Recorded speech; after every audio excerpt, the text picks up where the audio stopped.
Jamaah yang dirahmati Allah Subhanahu wa taala, baik yang hadir bersama di aula Masjid Al-Hurriyah ini,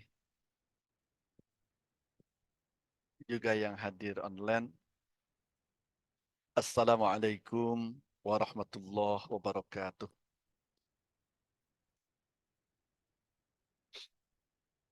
Alhamdulillah, sallallahu ala Rasulillah wa ala alihi wa sahabatihi wa tabi'ihi wa wala hawla wala quwwata illa billah. Bagian akhir dari tema agar kegiatan ekonomi menjadi bagian dari proses tazkiyah, proses pembersihan jiwa.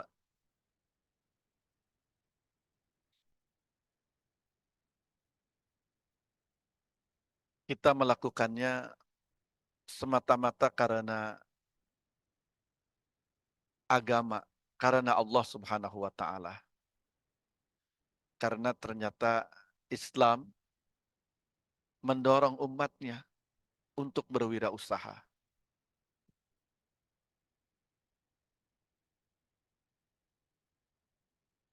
Jamaah rahimakumullah,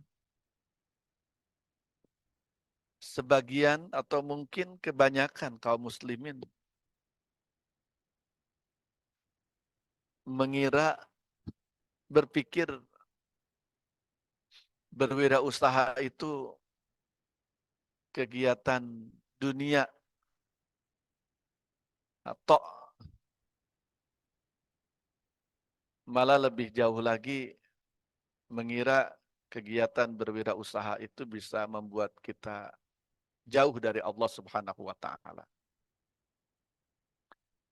Mestinya dengan mutiara keimanan yang telah diberikan, kaum muslimin lebih tepat memandang. Saya dalam kajian Tazkiyatun Nafas itu menekankan ada sarana-sarana utama pembersihan jiwa yang bisa kita lakukan, dan yang menjadi ukuran kita berhasil mengoptimalkan sarana-sarana utama itu, kita nyata menjadikan semua kehidupan, semua lini sisi hidup kita juga bagian dari usaha tazkiyah, usaha pembersihan jiwa. Termasuk di dalamnya berwirausaha, berbisnis.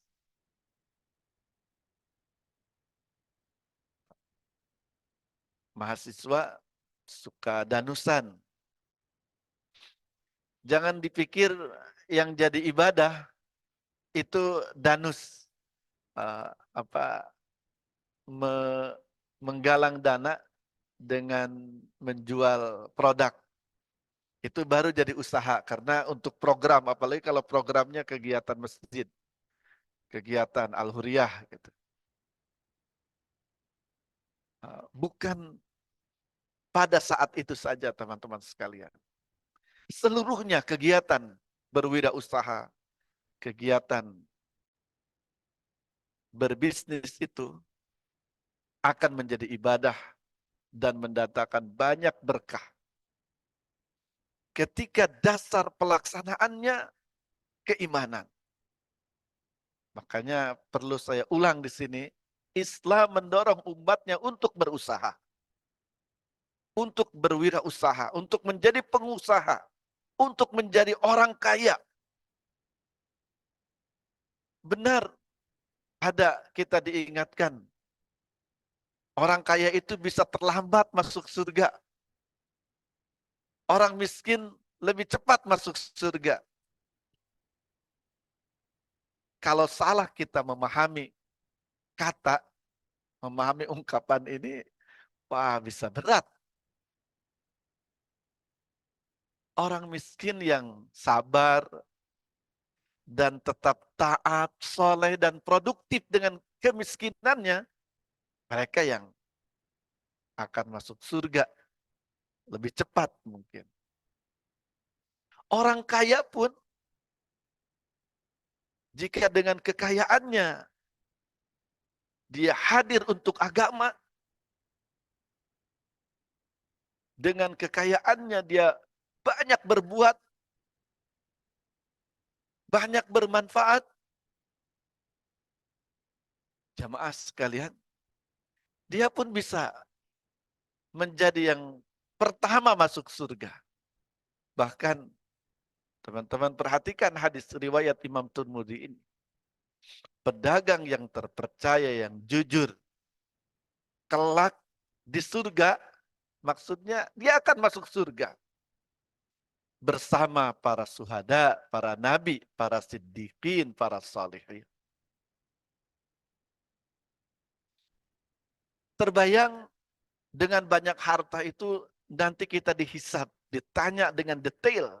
Iya, dihisab, ditanya dengan detail tentang dari mana harta itu, bagaimana didapatkannya, bagaimana dibelanjakannya, bagaimana kemanfaatannya.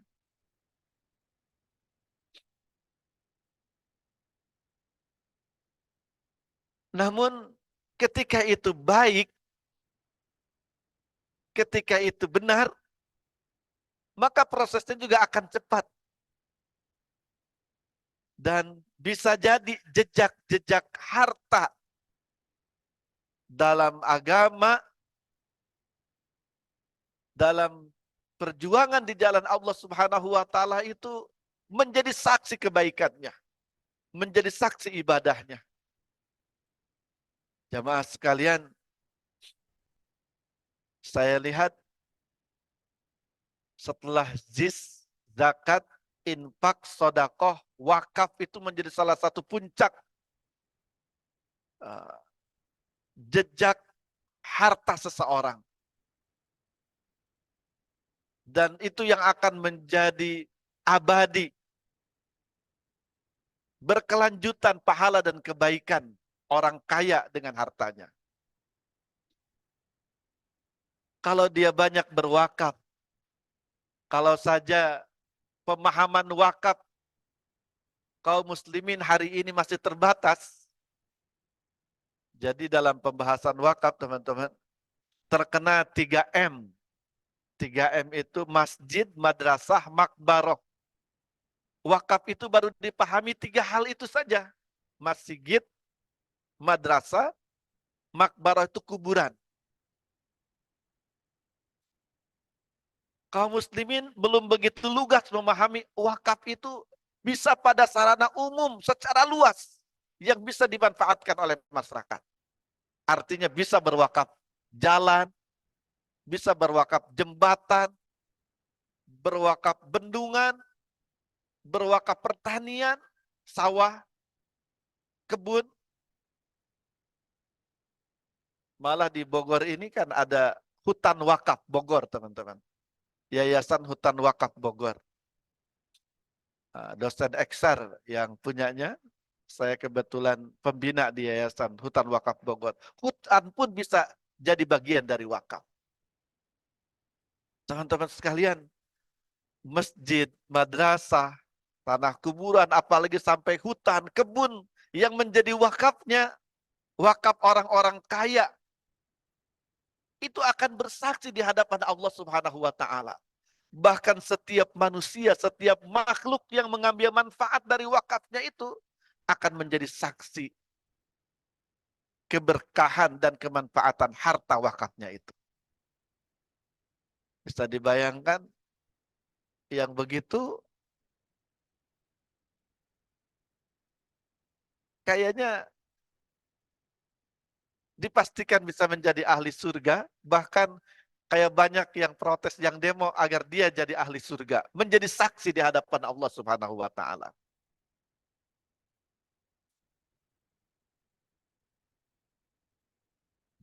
Jadi mindset ini harus kembali dikokohkan, dikuatkan. Ternyata umat Islam diminta untuk hadir di pasar, untuk ikut dalam kegiatan ekonomi.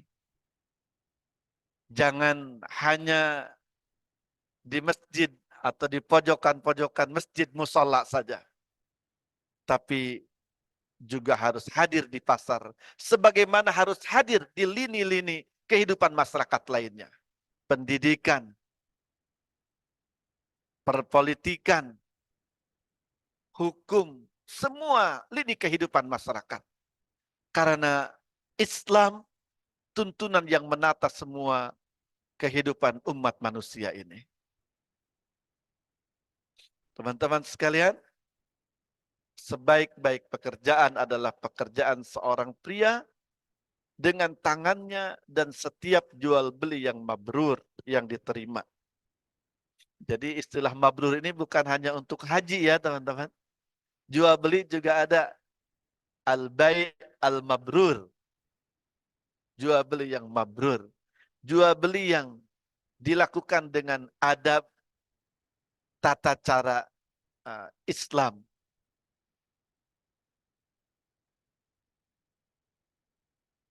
Dua hadis ini harus menjadi pendorong kita, orang-orang beriman, hadir pada kegiatan ekonomi, hadir pada kesibukan pasar, dengan sesederhana mungkin yang bisa dilakukan. Maksud saya teman-teman, setiap kita harus memulai. Jangan sampai panggilan ikut kegiatan ekonomi ini sekedar suara saja. Sekedar kajian di pagi hari seperti ini saja. Tapi harus benar-benar sampai pada hati nurani setiap kita dan benar-benar membuat kita mulai bergerak, mulai melangkah. Dan untuk memulainya hari ini terutama teman-teman muda sangat dekat dan bisa cepat untuk melakukannya.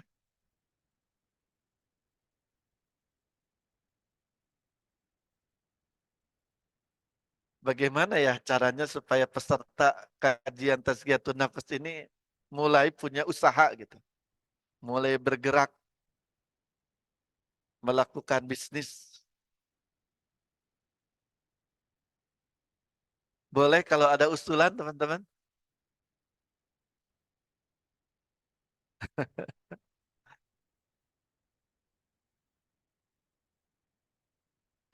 Kita menjadi pengusahanya sebagai pembeli terus ya. Sebagai konsumen terus.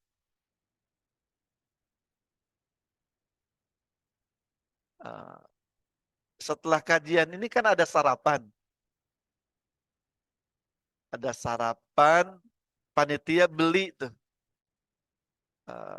ke warung makan yang sudah besar mungkin ya, atau sudah terbiasa.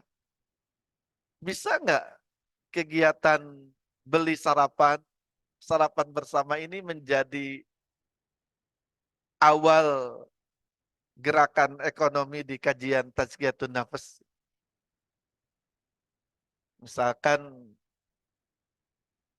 panitia juga buat sendiri, menjualnya ke panitia lagi, atau ini sambil nunggu ide dari teman-teman. Kita sudah cukup lama bicara terus, tapi tidak mulai bekerja. Gitu. Kita diminta, kita didorong oleh agama untuk menjadi pelaku ekonomi, untuk menjadi pengusaha. Dan jangan dibayangkan pengusaha itu yang sudah sukses saja. Kan lebih banyak pengusaha itu yang sedang dalam proses, teman-teman.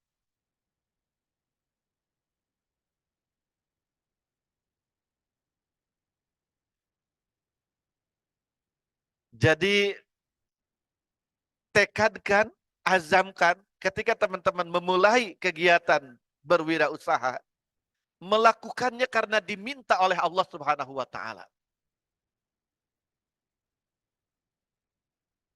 Melakukannya karena diminta oleh Allah Subhanahu wa taala. Sehingga akan berusaha mendekat kepada Allah dan melakukannya sesuai dengan arahan Allah Subhanahu wa taala. Teman-teman sekalian, saya baru sampai di situ saja membayangkan orang muslim yang berusaha berbisnisnya karena melaksanakan perintah Allah, kemudian dia mendekat kepada Allah selain memulai bekerja, memulai bergerak. Sudah terbayang kepastian, keyakinan ditolong, diberikan oleh Allah Subhanahu wa taala. Karena Gusti Allah itu jangankan kita berusaha, jangankan berusaha sambil meminta lagi. Bekerja, bergerak, meminta. Banyak yang kita terima, yang kita dapatkan dari sekian karunia Allah Subhanahu wa taala, kita dapatkan bahkan tanpa kita meminta, tanpa kita mengusahakannya. Apalagi kalau kita meminta dan mengusahakannya, pasti Allah akan berikan. Teman-teman sekalian,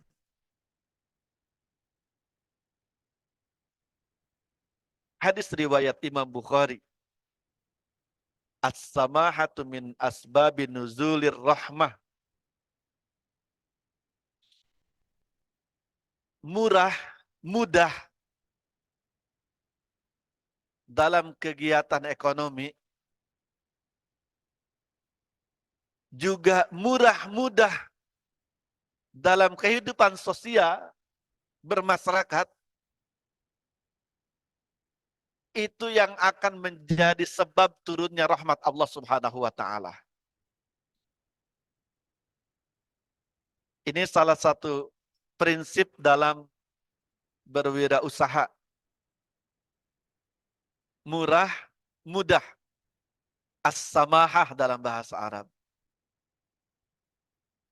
Jadi tidak pahit, pelit, sulit.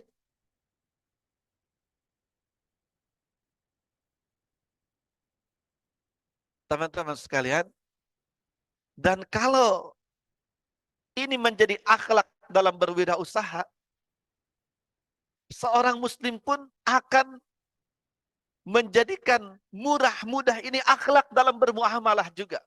Berteman, berumah tangga, bekerja.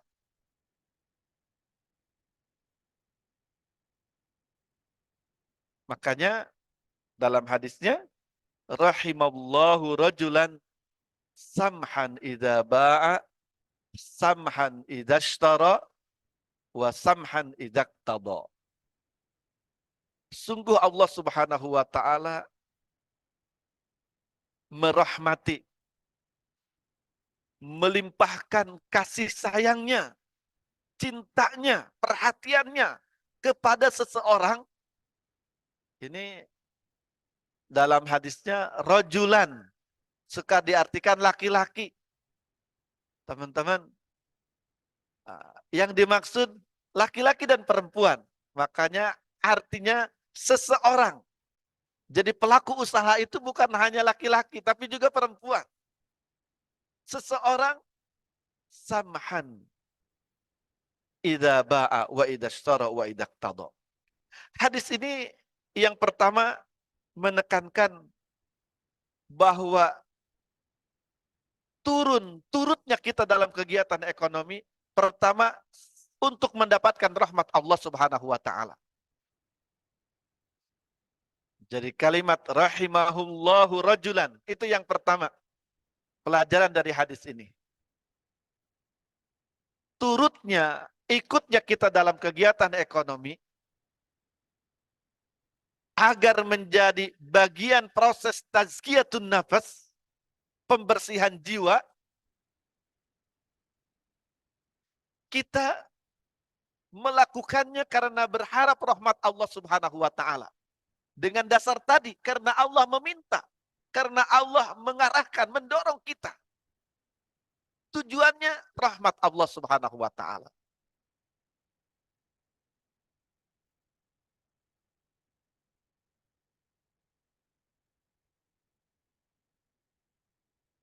Karena tujuannya rahmat Allah, maka karakter atau sifat yang diingatkan dalam hadis ini harus melekat. Jadi teman-teman bisa menyimpulkan dan menjadikan sarana mengukur kegiatan ekonomi kita ini untuk Allah, karena rahmat Allah, untuk ibadah atau bukan, dan kemudian akan menjadi bagian dari proses pembersihan jiwa kita atau tidak. Kita ini samhan idza ba'a. Dalam kegiatan ekonomi ini kita memiliki sifat samhan atau tidak. Samhan itu pemurah, pemudah.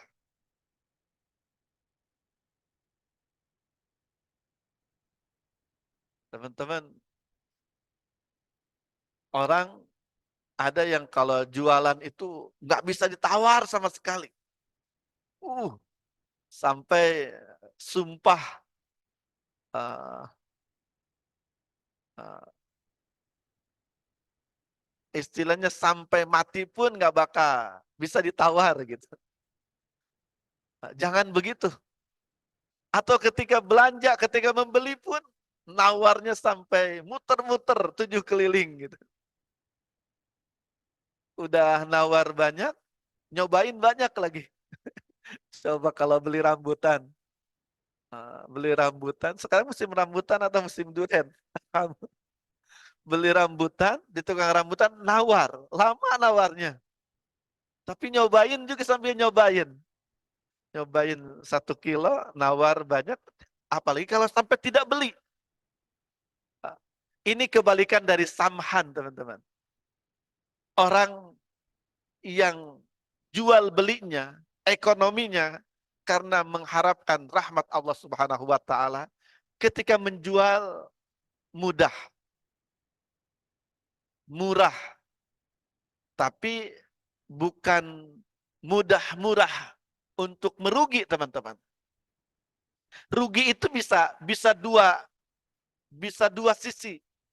Rugi karena menjual di bawah harga beli, rugi karena tidak mendapat nilai kebaikan, sodakoh misalkan.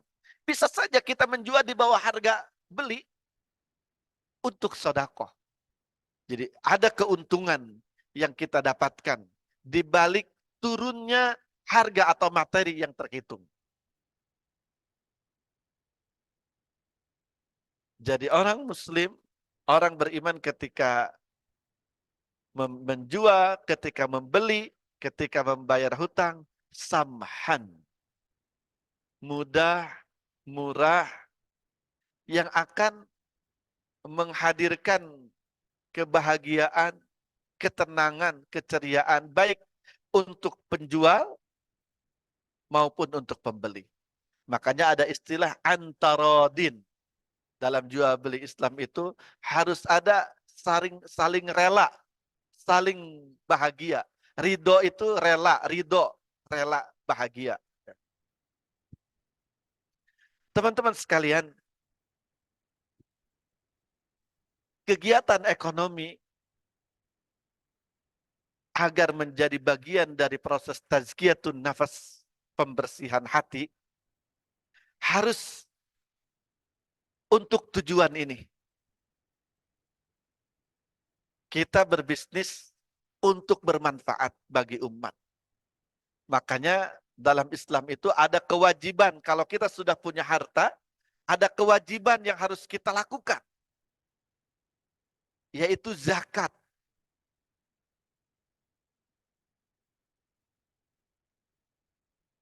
Teman-teman,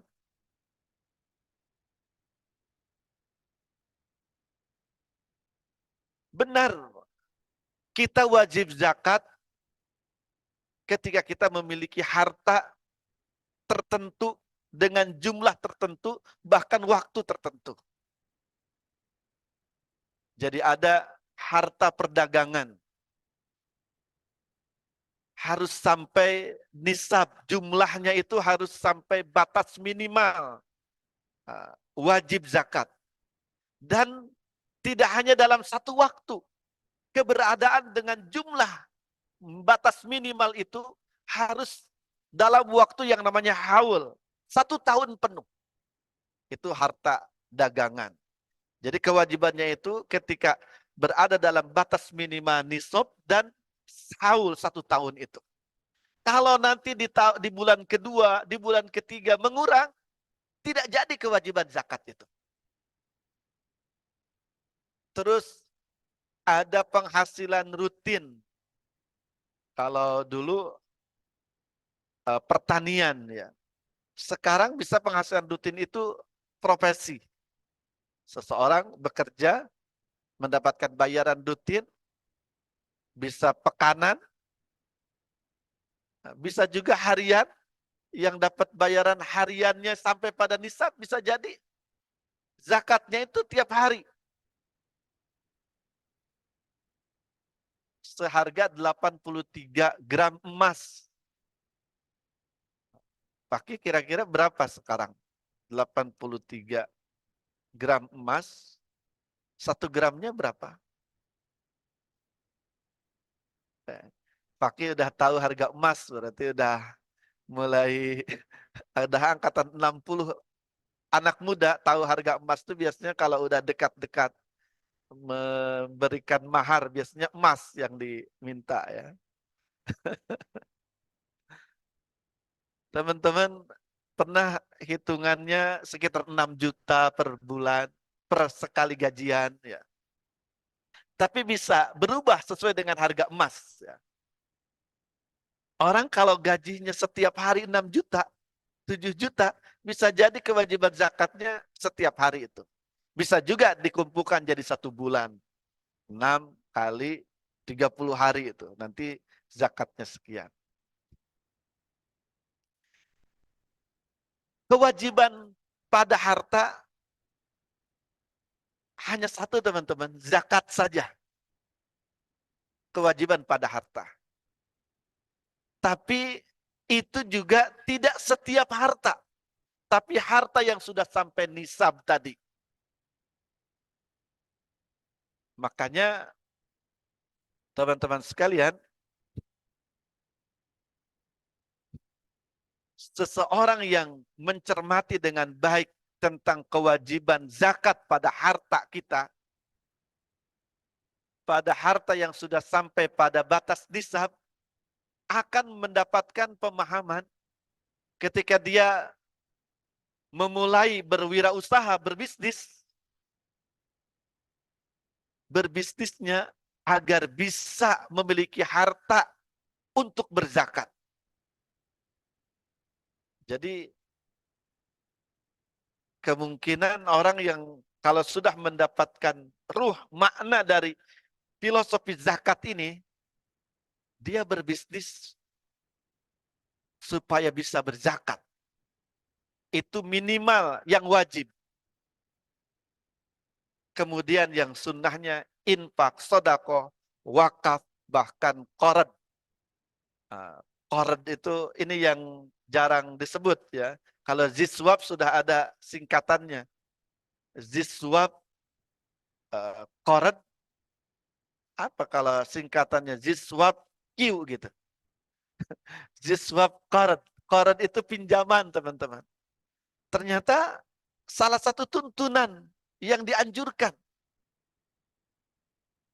kita berwirausaha agar bisa berzakat, itu yang wajib, berinfak, bersedekah, berwakaf, bahkan memberikan qard. Qard itu pinjaman. Disebutkan pahala memberikan pinjaman itu lebih besar dari pahala berinfak.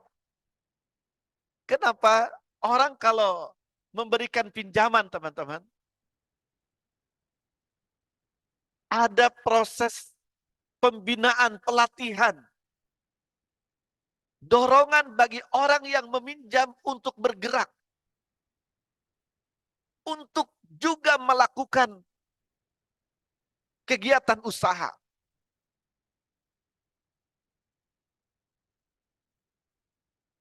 Ini tentang bagaimana orang-orang beriman mengoptimalkan pengelolaan hartanya, teman-teman.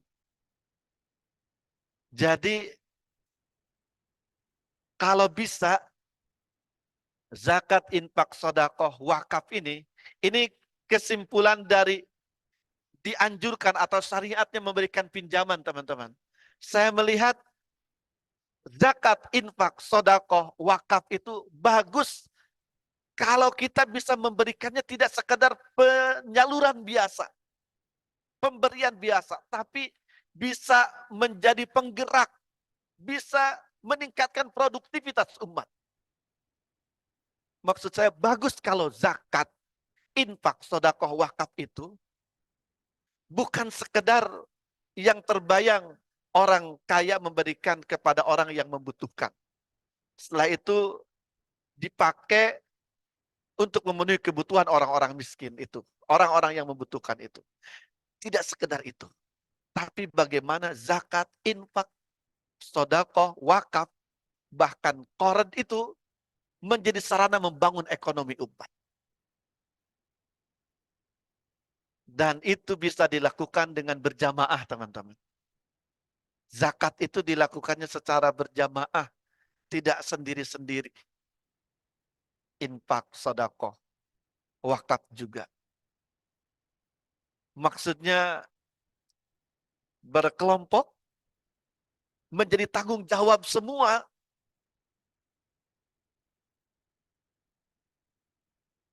Terbayang kalau ini bisa dikelola dengan baik, bisa cepat mengentaskan kemiskinan, permasalahan perekonomian yang ada. Karena kita memiliki sumber daya yang tidak terbatas, teman-teman. Kalau zakat sesuai dengan jumlah harta mungkin terbatas. Kalau infak, sedekah, wakaf, orang minimalnya tidak terbatas. Sedekah itu siapapun bisa melakukannya. Artinya bisa dilakukan oleh semua orang. Bisa hadir dalam perjuangan menguatkan ekonomi umat itu. Seberat apapun kondisi ekonomi seseorang. Malah bukankah sedekah itu juga bisa dilakukan dengan sekedar senyum, bermuka ceria, tidak memberikan masalah bagi orang. Subhanallah ya. Hadis itu tabassumuka fi wajhi akhika shadaqah. Senyummu,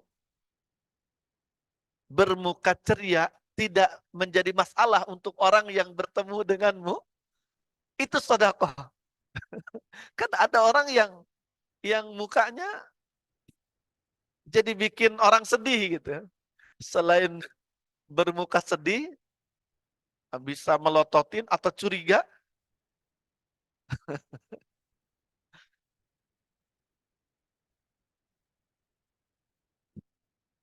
Dan ini ada, saya bawakan hadisnya itu. Tabassumuka fi wajhi akhika shadaqah. Senyummu di wajah saudaraku adalah sedekah. Karena itu la tahqiranna minal ma'rufi syai'an wala antulqi akhaka biwajhin walau antulqiya akhaka biwajhi talqin. Jangan meremehkan sesederhana apapun kebaikan yang bisa dilakukan. Walaupun dengan sekedar bertemu saudaramu dengan wajah yang cerah, dengan wajah yang ceria. Teman-teman, pertama hadis ini ada kaitannya antara sedekah dengan keceriaan wajah,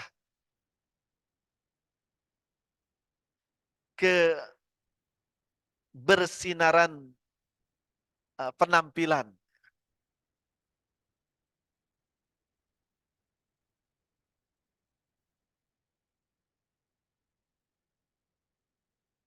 Semoga teman-teman yakin dengan yang baru saja saya sampaikan. Harta, berwirausaha, kemudian sedekah, itu ada kaitannya dengan rasa bahagia. Bahkan bersinarnya muka.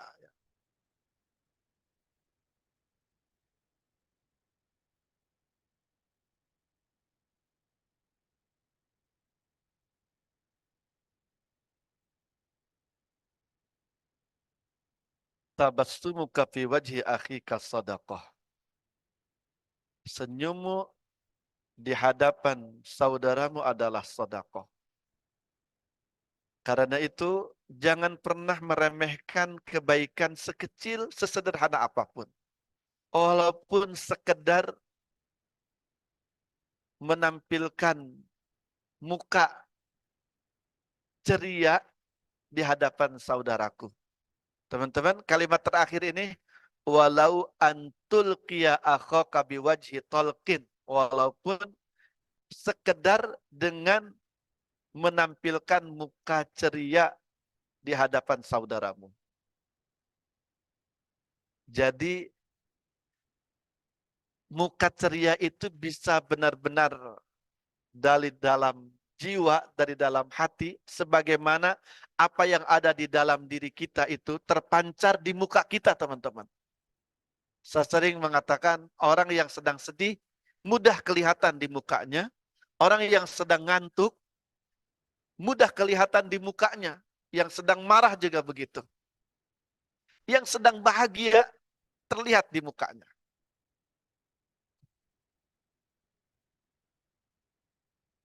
Bisa secara natural seperti itu,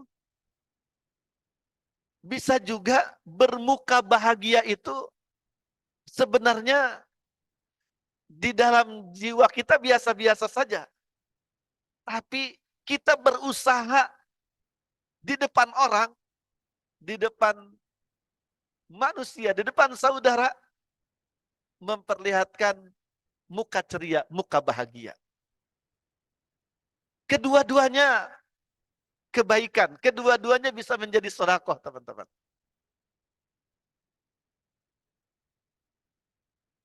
Dan menjadi tanda kita itu benar-benar hanya kepada Allah, berharap, bergantung dalam kehidupan.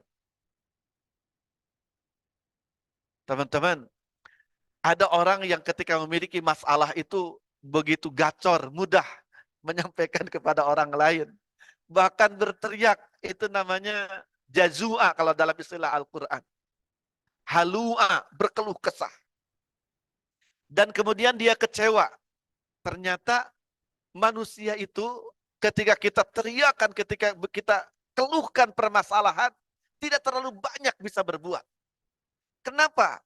Karena manusia itu, siapapun, bagaimanapun, sehebat apapun, semua yang dimilikinya tidak pernah lebih dari pemberian Allah, karunia Allah yang harus disyukuri, amanah yang harus dijaga, yang harus ditunaikan. Semuanya yang dimiliki oleh manusia itu terbatas. Usianya, ilmunya, hartanya. Belum harta itu juga terkait dengan rasa. Mau tidak dia memberikan, menginfakkan. Kemudian orang yang tadi mudah atau reaktif dengan permasalahan yang sedang diterima, kecewa. Karena tadi dia berharap dibantu oleh manusia, ternyata kemampuan manusia itu semuanya terbatas.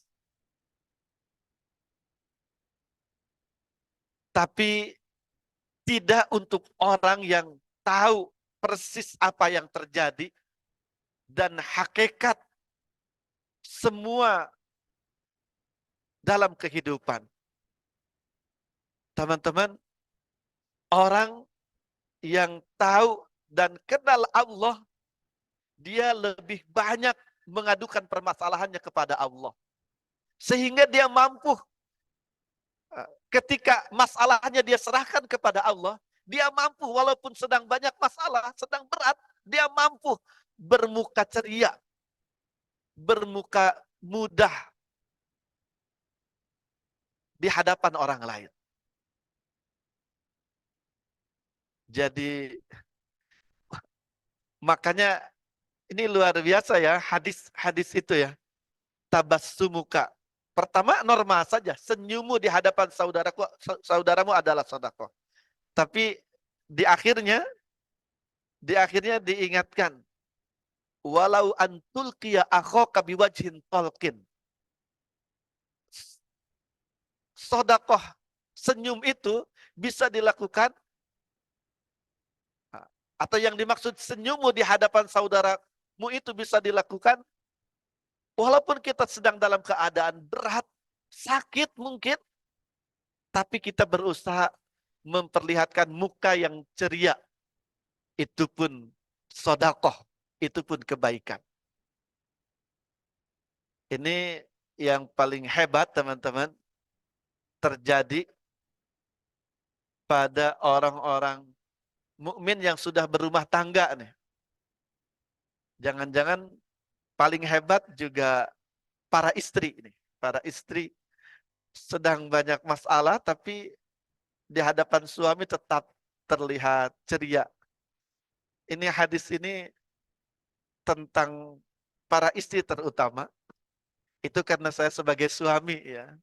Kalau sebagai istri, hadis ini juga tentang para suami. Calon suami ya, maaf. Udah pada senyum-senyum aja padahal calon suami ya. Jadi sodakoh dan kebaikan yang luar biasa untuk menjaga kebahagiaan keluarga atau orang di sekitar kita, kita tetap berwajah bahagia walaupun sedang dalam galau gulana. Betul nggak? Galau gulana. Teman-teman, beberapa hari yang lalu ada ustadz kita, dosen kita di kampus tercinta, almarhum Ustadz Itqan Fahmi. Beliau ketua DKM Masjid Al-Ghifari. Dan ternyata beliau itu aktivis dakwah as-sabiqunal awwalun di kampus kita ya. Kosan pun beliau optimalkan menjadi sarana dakwah bersama teman-temannya.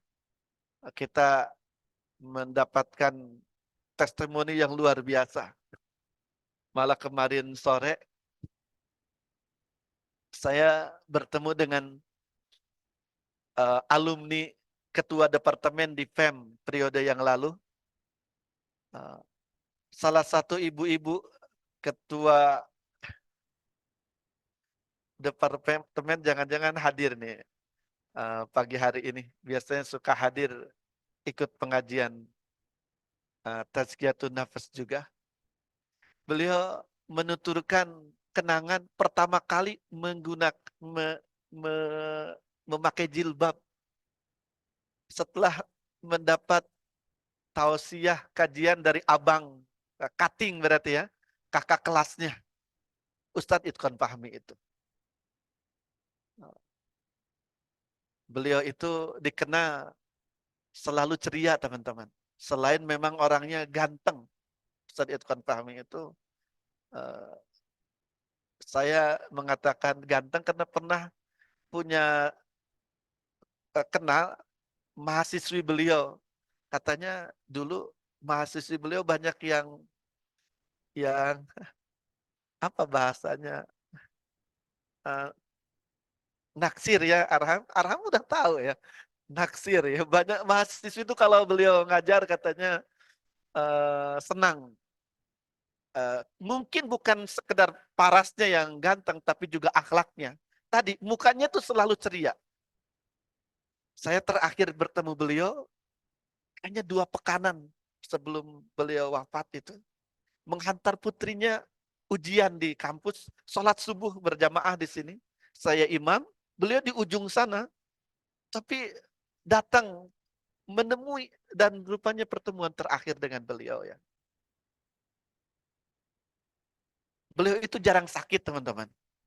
Saya sampaikan supaya teman-teman ikut mendoakan almarhum ya. Beliau itu jarang sakit. Tadi selalu sehat ceria. Tapi ketika terakhir beliau sakit itu, disebutkan kan leukemia akut sakit beliau itu. Beliau mengeluh sakit kepala. Sakit kepala yang sangat sakit sekali. Sampai minta istrinya mengkeramasinya, mencuci kepalanya, rambutnya gitu. Itu cerita istrinya. Tapi ketika bertemu orang di saat sakit sampai beliau koma itu, beliau tetap menyapa dengan penuh ceria. Tidak memperlihatkan sedang sakit yang luar biasa. Ini mungkin ya, jadi bermuka ceria itu bisa diusahakan, bukan sekedar natural sebagai gambaran jiwa kita, hati kita, tapi bisa diusahakan. Dan teman-teman, kalau kita berusaha bermuka ceria untuk membuat saudara kita bahagia, maka akan segera mendapatkan buahnya juga. Kita berhak untuk berbahagia. Teman-teman, kebahagiaan yang luar biasa itu ternyata ketika menemukan saudara-saudara kita tercinta bahagia. Orang mukmin itu kan sangat cinta kepada saudara-saudaranya. Ketika orang-orang beriman berbahagia, kita pun akan mendapatkan kebahagiaan itu. Makanya, teman-teman sekalian, zakat, infak, sedekah, wakaf, qard itu semuanya kalau kita cermati pembersih jiwa-jiwa kita. Dan itu yang disebut tazkiyatun nafas. Lihat dalam ayatnya. Zakat itu sedaqatan tutahhiruhum wa tuzakkihim biha wa shalli alaihim. Zakat itu merupakan sedekah yang tutahhiruhum, yang membersihkan orang yang melakukannya. Wa tuzakkihim, ini tazkiyah. Bukan hanya membersihkan, tapi tazkiyah itu tadi ke dalam jiwa, ke dalam rasa. Wa tuzakkihim biha wa shalli alaihim. Dan orang yang melakukan zakat itu berhak akan doa Nabi, rahmat Allah Subhanahu wa taala. Wa shalli alaihim ini. Infak juga seperti itu dalam ayat yang terkenalnya, perumpamaan orang-orang yang berinfak dengan hartanya di jalan Allah seperti satu biji, satu benih yang menumbuhkan, yang tumbuh kemudian muncul 7 cabang. Pada setiap cabang itu berbuah 100 benih. Teman-teman sekalian, orang yang memahami, meyakini keutamaan infak seperti ini jelas akan menjadi peluruh pelembut hati, pembersih jiwa. Sedekah yamhaqullahu riba wa yurbis sadaqat. Akan menjadi, sedekah itu akan menjadikan sedekah menjadi lebih mendominasi, sementara riba menjadi hancur, menjadi hilang, melemah. Wallahu la yuhibbu kulla kaffarin asim. Demikian jamaah yang dirahmati Allah Subhanahu wa taala, semoga Allah berkahi sehingga ada kemanfaatan, ada kebaikan untuk kita semua. Wallahul muwaffiq ila aqwamit thariq. Wassalamualaikum warahmatullahi wabarakatuh. Waalaikumsalam warahmatullahi wabarakatuh. Jazakumullah khair Ustaz atas penyampaian yang telah diberikan. Apabila teman-teman semua ada yang ingin menanyakan terkait apa yang sudah disampaikan, boleh angkat tangan. Cek. Baik, bismillahirrahmanirrahim. Assalamualaikum warahmatullahi wabarakatuh. Waalaikumsalam warahmatullahi wabarakatuh. Ingin bertanya Ustadz mengenai wakaf. bagaimana hukumnya ketika kita melakukan wakaf, namun dalam proses serah terimanya itu si penerima wakaf itu kayak lepas tangan gitu Ustadz. Itu lalu lalu bagaimana dengan wakaf yang akan kita lakukan itu? Terus apabila si Pak Wakaf ini ikut campur kembali ke dalam wakaf tersebut, apakah diperbolehkan atau tidak Ustadz? Sekian, terima kasih. Assalamualaikum warahmatullahi wabarakatuh. Waalaikumsalam warahmatullahi wabarakatuh. Wakaf. Wakaf itu teman-teman eh, kegiatan menghentikan, mengkhususkan harta benda wakaf untuk Allah Subhanahu wa taala, untuk kemanfaatan umum kemudian. Ada kegiatannya wakaf, pelakunya wakif, penerimanya atau orang yang mengelola wakaf itu namanya nadir. Kemanfaatannya mauquf alaih. Nah, sekarang orang memberikan wakaf kepada nadir. Nadir itu bisa perorangan, bisa orang, bisa lembaga.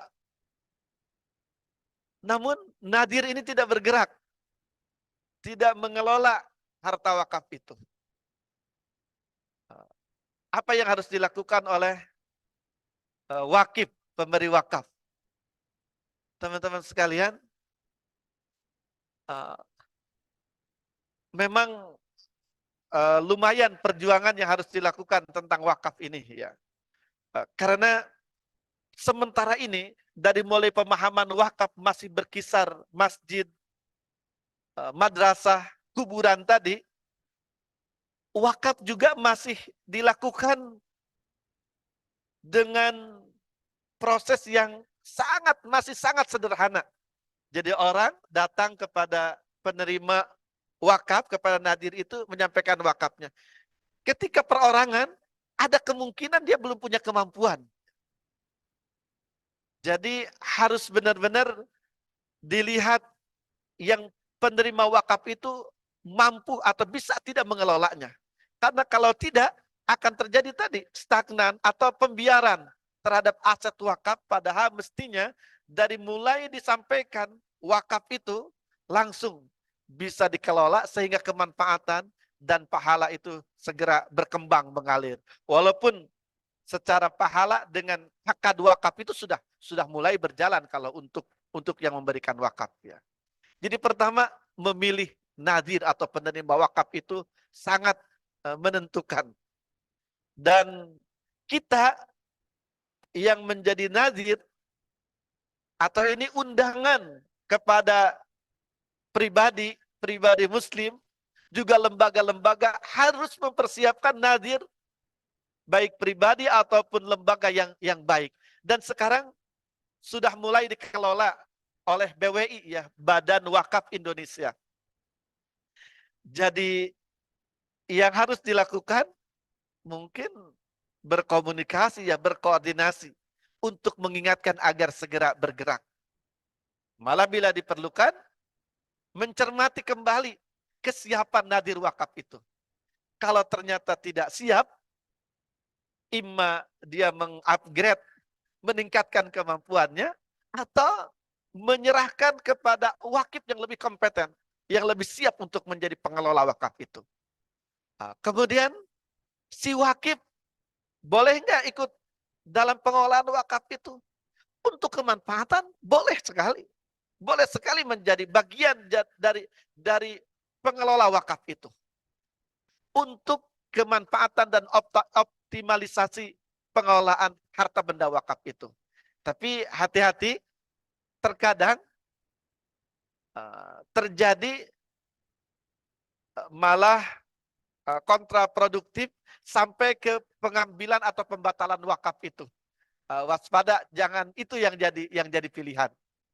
Maksud saya ketika itu tetap untuk kebaikan pengelolaan harta wakaf, itu sangat baik dan dianjurkan.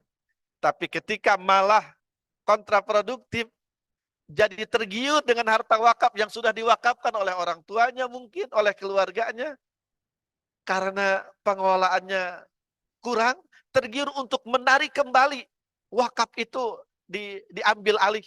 Oh, itu yang kontraproduktif dan membahayakan, menghilangkan wakaf kemudian. Ya. Di dalam keikutsertaan wakif pada pengelolaan wakaf harus dicermati. Ketika untuk kebaikan, peningkatan produktivitas pengelolaan, yes, bagus, bahkan dianjurkan. Kalau tidak, awas pada. Semoga sudah menjawab. Wallahu a'lam bishawab.